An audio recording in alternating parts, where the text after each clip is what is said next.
Hello दोस्तों, एक बार फिर से आप सभी का स्वागत है संकल्प सौरभ क्लासेस के इस यूट्यूब चैनल पर।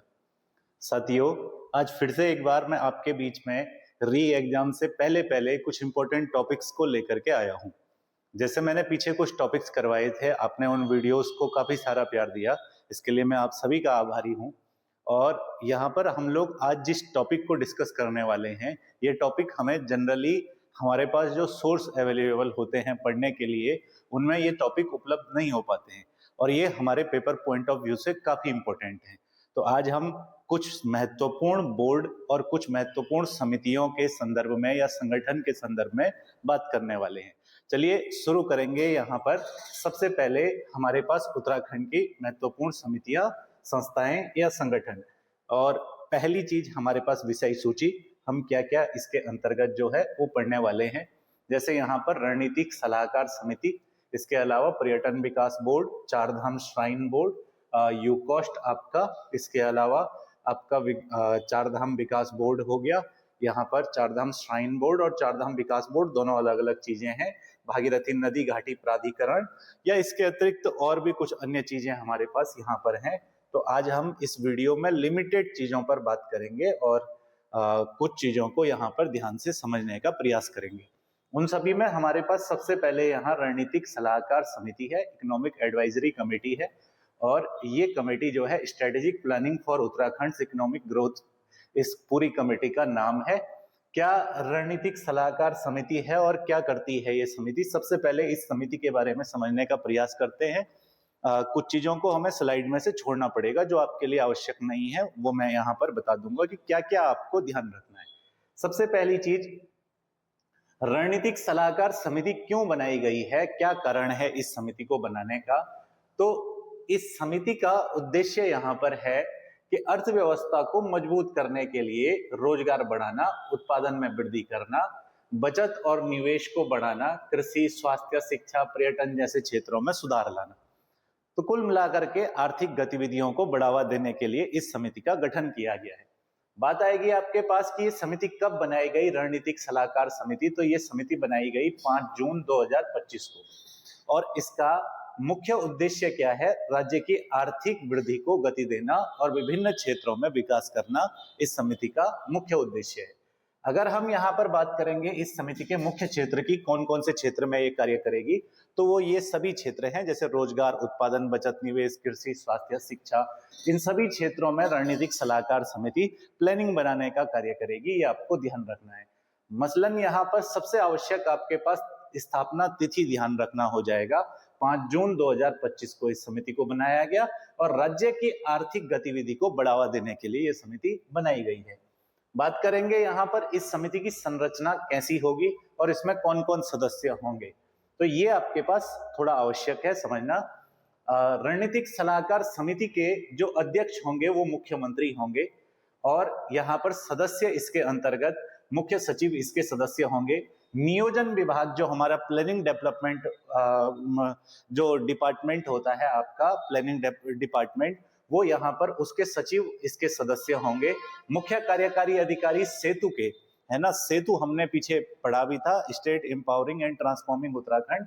तो सेतु के जो सीईओ होंगे वो भी इसके सदस्य होंगे। इसके अलावा मुख्यमंत्री द्वारा नामित 3 व्यक्ति इसके सदस्य होंगे। बहुत ज्यादा कुछ नहीं है, मेन बात आपको ध्यान रखना है कि रणनीतिक सलाहकार समिति के अध्यक्ष कौन होते हैं पूछेगा तो मुख्यमंत्री। सदस्य कौन होते हैं यहाँ पे, मुख्य सचिव सदस्य है, नियोजन विभाग के प्रमुख सचिव सदस्य हैं और मुख्य कार्यकारी अधिकारी सेतु के ये इसके सदस्य हैं। इसके अलावा मुख्यमंत्री द्वारा इसमें 3 सदस्य नामित किए जाएंगे, ये प्रावधान किया गया है। सदस्यों का जो कार्यकाल होगा वो 3 वर्ष का होगा, लेकिन मुख्यमंत्री द्वारा एक आदेश के तहत इसे 2 वर्ष तक के लिए बढ़ाया जा सकता है।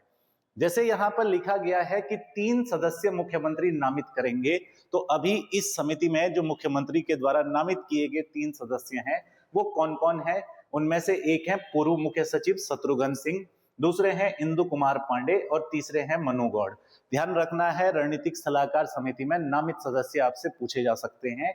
तो शत्रुघ्न सिंह मुख्य सचिव जो पहले हमारे रह चुके हैं, इंदु कुमार पांडे जो पहले वित्त आयोग के अध्यक्ष रह चुके हैं, और मनु गौड़, ये लोग जो है हमारे पास रणनीतिक सलाहकार समिति के अंतर्गत हैं। ये इसकी संरचना है, आपको ध्यान रखना है। इसके बाद हमारे पास अगर हम देखेंगे समिति के मुख्य कार्य, तो यहाँ पर जैसे दीर्घकालिक योजनाएं बनाना, जीडीपी की दर को बढ़ाना, थोड़ा थोड़ा आपको इसके बारे में ये ध्यान होना चाहिए। निगरानी और समन्वय, मतलब चल रही परियोजनाओं को और बेहतर तरीके से यहाँ पर विभागों के बीच बैठाना, ये सारी चीजें इसमें आवश्यक है। इसके बाद आ जाते हैं हम लोग अगले पॉइंट पर। अगला पॉइंट हमारा है उत्तराखंड राज्य विज्ञान एवं प्रौद्योगिकी परिषद। इसको हम लोग कहते हैं यूकॉस्ट। यूकॉस्ट का तात्पर्य यहाँ पर Uttarakhand council of science and technology से है। तो हम इसमें सबसे पहले समझते हैं कि यूकॉस्ट के परिचय से संबंधित या इसकी स्थापना से संबंधित पूछा जाएगा तो क्या ध्यान रखना है। पहली बात आप यहाँ पर ध्यान रखेंगे कि यूकॉस्ट की स्थापना का इतिहास ये है कि ये सोसाइटी पंजीकरण अधिनियम 1860 के तहत नवंबर 2002 में पंजीकृत हुआ। अगर आपके पास उत्तराखंड विज्ञान एवं प्रौद्योगिकी परिषद का पूछ रहा है, पंजीकरण पूछ रहा है, तो पंजीकरण नवंबर 2002 में हुआ। हालांकि अगर आपसे इसकी स्थापना पूछी जाती है तो स्थापना 2005 के अंतर्गत से इसने अपना कार्य करना शुरू किया, ये आप ध्यान रखेंगे। यहाँ पर ये एक स्वायत्त निकाय है, यानी एक ऑटोनोमस बॉडी है जो अपने निर्णय स्वयं लेती है, सरकार के अधीन है लेकिन निर्णय लेने के लिए स्वतंत्र है। तो दो बातें अभी तक यहाँ पर काम की हैं। एक तो रजिस्टर कब हुई ये समिति, नवंबर 2002 में रजिस्टर्ड हुई, और 2005 के अंतिम तिमाही से इस समिति ने अपना कार्य करना शुरू किया है।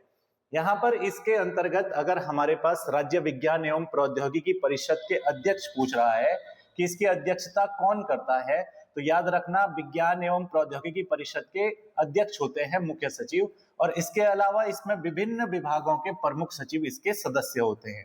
सामान्य निकाय जो होता है इसमें कुलपति, वैज्ञानिक, उद्योगपति, एनजीओ प्रतिनिधि, ये सब लोग शामिल होते हैं।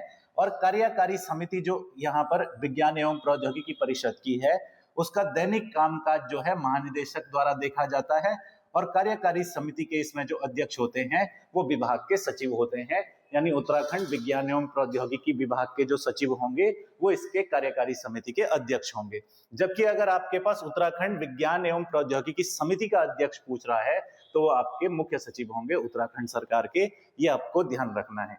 यदि अगर हम इस समिति के अंतर्गत जो है सदस्यों की सूची पर जाएं तो आप यहाँ देख सकते हैं कि मुख्य सचिव इसके अध्यक्ष होते हैं। इसके अलावा वित्त विभाग के सचिव इसमें होते हैं, शिक्षा विभाग के सचिव होते हैं, आईटी विभाग के सचिव इसमें होते हैं, अलग अलग विभागों के सचिव इसमें होते हैं। इतना आपको ध्यान रखने की आवश्यकता नहीं है, केवल ये ध्यान रखना है कि मुख्य सचिव इसके अध्यक्ष हैं और अलग अलग विभागों के सचिव इसमें शामिल होते हैं। एक चीज आप ध्यान रख सकते हैं कि आईआईटी रुड़की का भी एक प्रतिनिधि जो है वो उत्तराखंड विज्ञान एवं प्रौद्योगिकी परिषद का सदस्य होता है।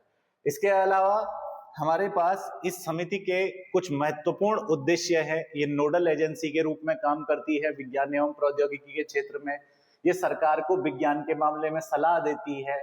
ये उन क्षेत्रों की पहचान करती है जहां पर विज्ञान का उपयोग हो सकता है। ये टेक्नोलॉजी को डेवलप करने में मदद करती है, प्रौद्योगिकी का विकास करने में मदद करती है। ये अनुसंधान और प्रोत्साहन देती है, बुनियादी ढांचे को बेहतर करने का प्रयास करती है। ये सभी इसके लक्ष्य हैं, ये आप यहाँ पर ध्यान रख सकते हैं। आगे हमारे पास अगला और एक इम्पोर्टेंट पॉइंट है यहाँ पर उत्तराखंड पर्यटन विकास बोर्ड। इसको हमें थोड़ा ध्यान से समझ लेना है। उत्तराखंड पर्यटन विकास बोर्ड की क्या स्थिति है ये ध्यान देंगे। यहाँ पर उत्तराखंड में अगर मैं पर्यटन विकास बोर्ड की बात करूं तो यहाँ आपके पास सबसे पहले एक चीज ध्यान देने वाली ये है कि ये एक वैधानिक बोर्ड है, यानी ये एक स्टैट्यूटरी बॉडी है जिसे एक अधिनियम के द्वारा बनाया गया है। अगर आपके पास पूछा जाए कि कौन से अधिनियम के तहत इसकी स्थापना हुई है तो उत्तराखंड में पर्यटन विकास अधिनियम राज्य विधानसभा ने 2001 में पारित किया, और इसी के तहत जो है 2001 में उत्तराखंड पर्यटन विकास बोर्ड की स्थापना हुई है। ये एक वैधानिक बोर्ड है, ये अपने पास कुछ विशेष अधिकार और दायित्व इसको प्राप्त है, ये आप यहाँ पे ध्यान रख सकते हैं। यदि अगर हम उत्तराखंड पर्यटन विकास बोर्ड की संरचना की बात करें तो पर्यटन विकास बोर्ड के जो अध्यक्ष होते हैं वो पर्यटन मंत्री होते हैं। याद रखना है, इसके अध्यक्ष पर्यटन मंत्री होते हैं, इसके उपाध्यक्ष मुख्य सचिव होते हैं, इसमें जो सीईओ होते हैं, मुख्य कार्यकारी अधिकारी होते हैं, वो पर्यटन सचिव होते हैं। इसके अलावा जो इसमें सदस्य सचिव होते हैं वो अपर मुख्य कार्यकारी अधिकारी होते हैं। इसके अलावा जैसे यहाँ पर आपका वन विभाग हो गया, पीडब्ल्यूडी हो गया, ऊर्जा विभाग हो गया, परिवहन हो गया, नियोजन हो गया, इन सभी विभागों के सचिव भी इसके सदस्य होते हैं। पर्यटन विकास बोर्ड के ध्यान रखना है। और 5 गैर सरकारी सदस्य सरकार के द्वारा पर्यटन विकास बोर्ड के अंतर्गत चुने जाते हैं, जो राज्य सरकार के द्वारा नियुक्त किए जाते हैं। ये आप ध्यान रखेंगे। मुख्यतः आपको ध्यान रखने वाली चीजों में 2001 में पर्यटन विकास अधिनियम के तहत इसकी स्थापना हुई। इसके अध्यक्ष पर्यटन मंत्री होते हैं और उपाध्यक्ष इसमें मुख्य सचिव होते हैं। ये ध्यान रखना, अध्यक्ष पर्यटन मंत्री, उपाध्यक्ष मुख्य सचिव होते हैं।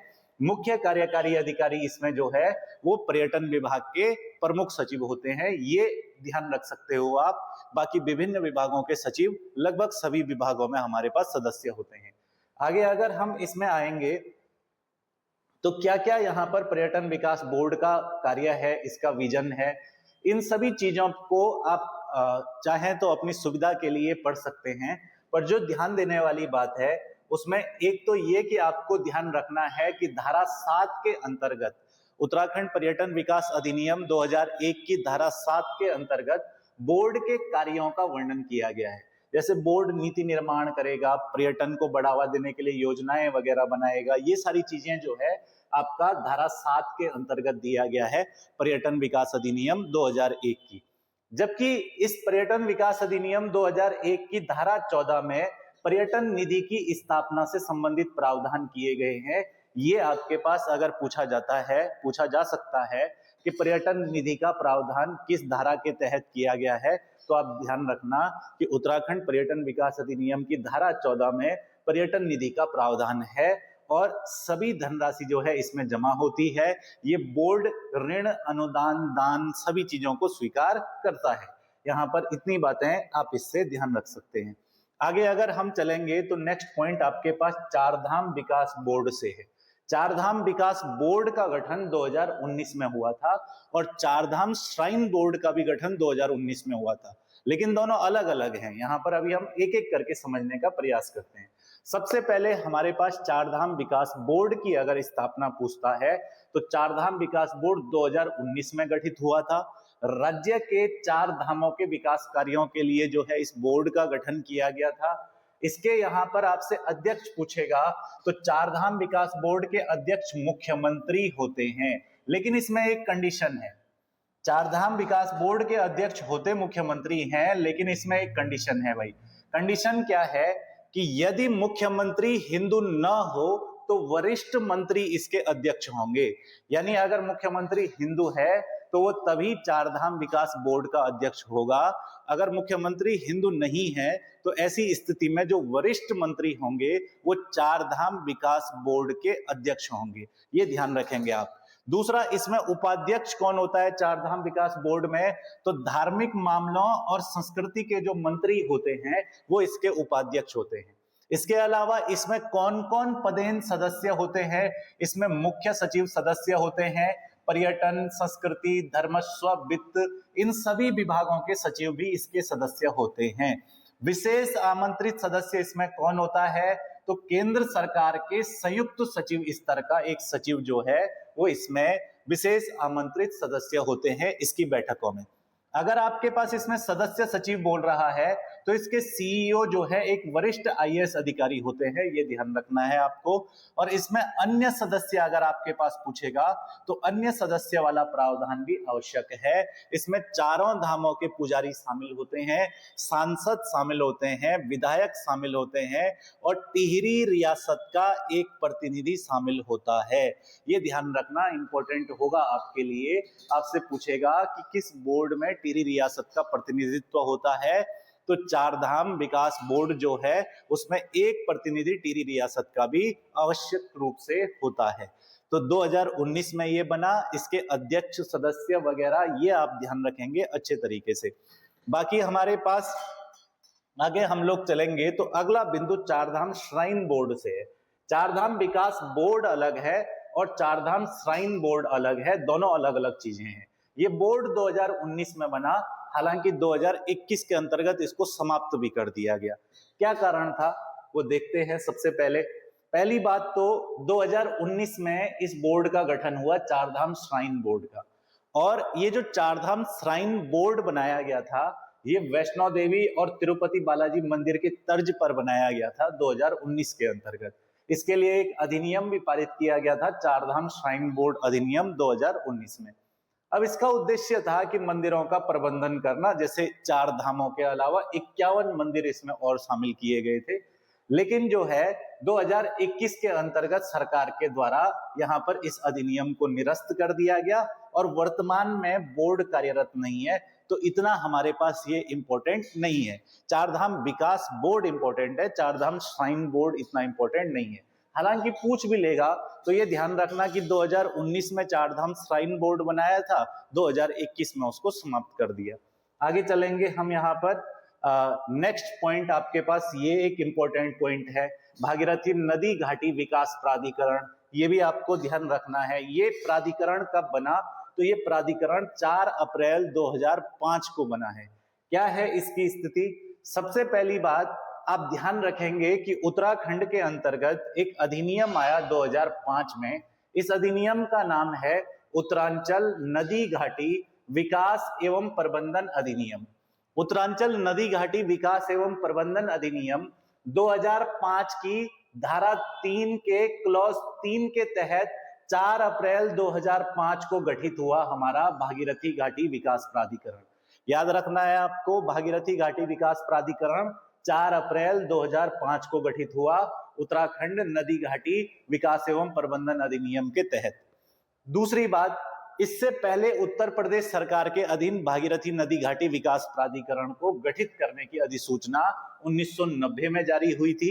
उत्तराखंड 9 नवंबर सन 2000 को अलग राज्य बना, तो उत्तराखंड बनने के बाद नदी घाटी प्रबंधन अधिनियम आया और उसकी धारा 3 के क्लॉज 3 के तहत यहाँ पर भागीरथी घाटी विकास प्राधिकरण का गठन किया गया। और ध्यान रखेंगे तिथि आप, 4 अप्रैल 2005 को ये प्राधिकरण बनाया गया। अब बात आती है कि भागीरथी घाटी के लिए ही ये प्राधिकरण क्यों बनाया गया। देखिए, गोमुख से लेकर के और आपका नीचे जो है भैरव घाटी तक का क्षेत्र में यहाँ पर कह सकता हूँ, गोमुख से लेकर के और उत्तरकाशी तक का विशेषकर जो क्षेत्र है, वो क्षेत्र आपके पास अति संवेदनशील क्षेत्र है पर्यावरण की दृष्टि से। इसलिए यहाँ पर एक विकास प्राधिकरण का गठन किया गया। मैंने पीछे एक प्रश्न भी करवाया था कि किस वर्ष लोहारी, नागपाला, मनेरी भाली इन परियोजनाओं पर रोक लगा दी गई, तो 2010 में वो परियोजनाएं भी बंद कर दी गई थी जो भागीरथी नदी पर बनाई गई थी। ये आपको ध्यान रखना है। इसके अलावा अगर हम आगे बढ़ेंगे तो प्राधिकरण के कुछ मुख्य कार्य है, जैसे मृदा जल संरक्षण, ये आप समझते हैं, कॉमन चीजें हैं। अगर पर्यावरण के लिए प्राधिकरण बना है तो वो ये सभी कार्य करेगा। वनस्पति उद्यानों का संरक्षण करना, संसाधनों का प्रबंधन करना, यानी प्राकृतिक संसाधनों का यहाँ पर इष्टतम उपयोग करना, सामुदायिक सेवा वगैरह जो है, ये सभी चीजें इस प्राधिकरण के मुख्य कार्य हैं। बाकी हम यहाँ पर अगर आगे बढ़े तो अगला हमारे पास एक इंपॉर्टेंट पॉइंट उत्तराखंड चाय विकास बोर्ड से है। उत्तराखंड चाय विकास बोर्ड अगर आपके पास पूछा जाता है तो ध्यान रखेंगे कि ये धारनौला अल्मोड़ा के अंतर्गत स्थित है और इसकी स्थापना 12 फरवरी 2004 को हुई थी। चाय विकास बोर्ड अगर आपसे पूछ रहा है कब स्थापित हुआ था, तो ये बोर्ड आपका स्थापित हुआ था 12 फरवरी 2004 को। ये धारनौला अल्मोड़ा के अंतर्गत स्थित है। इसके अलावा ये कौन कौन से जिलों में कार्यरत है, तो अल्मोड़ा, बागेश्वर, चंपावत, चमोली, नैनीताल, पिथौरागढ़, रुद्रप्रयाग, इन सब जिलों में ये बोर्ड कार्यरत है और लगभग 9000 हेक्टेयर भूमि पर जो है वो चाय बागान स्थापित करना इस बोर्ड का मुख्य कार्य है।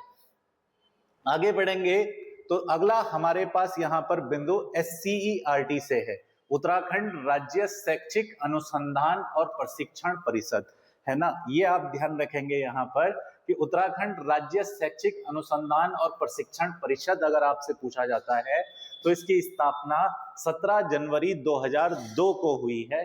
बाकी आप इसका मुख्य कार्य ध्यान रखेंगे कि इसका मुख्य कार्य है RTE एक्ट, यानी राइट टू एजुकेशन एक्ट 2009 ने SCERT को राज्य शैक्षिक प्राधिकार घोषित किया है। यानी जो राइट टू एजुकेशन एक्ट है आपका 2009 का शिक्षा का अधिकार अधिनियम है, उस अधिनियम के अनुसार ये राज्य शैक्षिक अनुसंधान परिषद को कुछ मुख्य कार्य दिए गए हैं जो यहाँ पर लिखे गए हैं। तो आप इसको ध्यान रख सकते हैं कि इसकी स्थापना 17 जनवरी 2002 को हुई। कोई बहुत ज्यादा आवश्यक यहाँ पर इसके अलावा है नहीं, हमारे पास स्थापना तिथि महत्वपूर्ण हो जाती है। डाइट आपके पास, जिसको हम लोग जिला शिक्षा एवं प्रशिक्षण संस्थान कहते हैं, district institute of education and training कहते हैं, जहां डीएलएड की प्रवेश परीक्षा पास करने के बाद पहुंचते हैं। तो डाइट की स्थापना को लेकर के क्या हमारे पास यहाँ पर महत्वपूर्ण प्रयास किए गए अभी तक। 1976 में आप जानते हो 42वां संविधान संशोधन हुआ और उस 42वें संविधान संशोधन के द्वारा शिक्षा को समवर्ती सूची का विषय बना दिया गया। जब शिक्षा समवर्ती सूची का विषय बना दिया गया तो उसके बाद 1986 के अंतर्गत राष्ट्रीय शिक्षा नीति जो लाई गई, उसी में डाइट की स्थापना का प्रावधान किया गया। यहाँ पर डाइट जो है वो उत्तराखंड के 13 जिलों में है और लगभग उत्तराखंड में 13 डाइट संस्थान है, ये आपको ध्यान रखने हैं। अगर मैं यहाँ डाइट के बारे में बात करूं तो मुख्यतः आप इतना ध्यान रखेंगे कि यह 1986 के अंतर्गत स्थापित हुआ और राष्ट्रीय शिक्षा नीति 1986 में इसकी स्थापना का प्रावधान किया गया था। उत्तराखंड के 13 जिलों में यहाँ पर डाइट संस्थान हमारे पास मौजूद है। अगला आपके पास डॉक्टर रघुनंदन सिंह टोलिया उत्तराखंड प्रशासन अकादमी है, जिसको हम लोग उत्तराखंड एडमिनिस्ट्रेशन एकेडमी नैनीताल के नाम से जानते हैं। ये प्रशासन के प्रशिक्षण से संबंधित अकादमी है। ये उत्तराखंड राज्य का शीर्ष प्रशिक्षण संस्थान है जो आपका नैनीताल जिले में स्थित है, ये आप ध्यान रखेंगे। इसके अंतर्गत अगर मैं बात करूं तो 2 कार्यात्मक निकाय इसमें है। एक तो आपका इसके अंतर्गत आपदा प्रबंधन प्रकोष्ठ है और एक आपका इसके अंतर्गत सुशासन केंद्र है। याद रखेंगे, डॉक्टर रघुनंदन सिंह टोलिया उत्तराखंड प्रशासन अकादमी में आपदा प्रबंधन प्रकोष्ठ, सुशासन केंद्र, ये सभी चीजें जो है इसके अंतर्गत आवश्यक हैं। ये आप यहाँ पर अच्छे से ध्यान रखना। इसका अगर हम लोग इतिहास देखेंगे तो इसके इतिहास में आप ध्यान रखना कि 1951 में इसकी स्थापना इलाहाबाद के अंतर्गत, प्रयागराज के अंतर्गत अधिकारी प्रशिक्षण विद्यालय OTS के रूप में हुई थी, यानी ऑफिसर ट्रेनिंग स्कूल के रूप में ये 1951 में इलाहाबाद में स्थापित हुआ था। 1971 में 1971 में ये नैनीताल के आईवेल कैंप में स्थानांतरित किया गया। 1974 में इसका नाम बदलकर प्रशासनिक प्रशिक्षण संस्थान कर दिया गया। 1988 में उत्तर प्रदेश प्रशासन अकादमी का इसको दर्जा मिला और 2001 के बाद अलग राज्य बनने के बाद इसका नाम उत्तराखंड प्रशासन अकादमी हो गया। ये आप यहाँ पर ध्यान रख सकते हैं। ये इसके इतिहास से संबंधित कुछ महत्वपूर्ण सन है जो आपको ध्यान रखना है।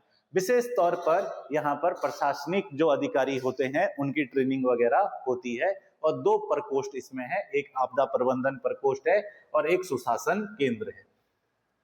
अगला आपके पास उत्तराखंड ग्रामीण विकास एवं पंचायती राज संस्थान, ये भी एक महत्वपूर्ण संस्थान है जो आपका रुद्रपुर के अंतर्गत स्थित है। इस संस्थान की स्थापना सितंबर 2002 के अंतर्गत हुई और ये उधम सिंह नगर के रुद्रपुर क्षेत्र में स्थित है। इसके महत्वपूर्ण क्या क्या चीजें हैं यहाँ पर, इसके अलावा ये प्रशासनिक इसकी संरचना दी गई है जिसमें ATI के निदेशक UIRB की कार्यकारी समिति के अध्यक्ष हैं, यानी जो ATI के निदेशक होंगे वो इसके जो है यहाँ पर अध्यक्ष होंगे। ये सब चीजें यहाँ पे दी गई है, इतना आपके पास कोई ज्यादा आवश्यक नहीं है। ध्यान रखना है कि उत्तराखंड ग्रामीण विकास एवं पंचायती राज संस्थान की स्थापना सितंबर 2002 में हुई। ये रुद्रपुर उधम सिंह नगर के अंतर्गत स्थित है। और अगर आपके पास पूछता है यहाँ पर कि जो आपका राष्ट्रीय स्तर का, जैसे ये उत्तराखंड ग्रामीण विकास एवं पंचायती राज संस्थान है, तो राष्ट्रीय ग्रामीण विकास एवं पंचायती राज संस्थान कहाँ है, तो ये आपका हैदराबाद के अंतर्गत है।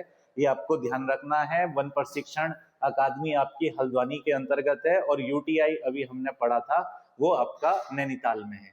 यहाँ पर आगे बढ़ेंगे तो अगला आपके पास है उजाला, उत्तराखंड न्यायिक एवं विधिक अकादमी, जिसको हम कहते हैं Uttarakhand judicial and legal academy. इसका मुख्य तौर पर आपको ध्यान रखना है, इसका कार्य है प्रशिक्षण और क्षमता निर्माण का केंद्र जो है इसको कहा जाता है। 19 दिसंबर 2004 को इसकी स्थापना हुई। ध्यान रखना है यहाँ पर 19 दिसंबर 2004 को उस समय भारत के जो मुख्य न्यायाधीश थे, सुप्रीम कोर्ट के जो चीफ जस्टिस थे, उन्होंने उत्तराखंड न्यायिक और विधिक अकादमी की स्थापना भवाली नैनीताल में उन्होंने इसकी आधारशिला 19 दिसंबर 2004 को रखी थी। तत्कालीन न्यायमूर्ति आरसी लोहाटी ने इसकी आधारशिला रखी थी। ये संस्थान हमारे पास 14 जून 2008 से क्रियाशील हुआ। यहाँ पर न्यायिक प्रशासन जो है वो प्रशिक्षण दिया जाता है और इस संस्थान का मोटो भी ये है कि समग्र रूप से न्याय प्रशासन को मजबूत करना, ये आप ध्यान रख सकते हैं। यहां तक आज हम उजाला तक ध्यान रखेंगे सभी संस्थानों के बारे में। मुझे उम्मीद है कि इन संस्थानों से आने वाले प्रश्नों में आपको निश्चित तौर पर मदद मिलेगी और आगे की परीक्षाओं में आपके पास ये सभी प्रश्न काफी महत्वपूर्ण हैं। इसी के साथ आज की इस वीडियो को देते हैं विराम और आप सभी का अंत तक वीडियो देखने के लिए बहुत बहुत धन्यवाद।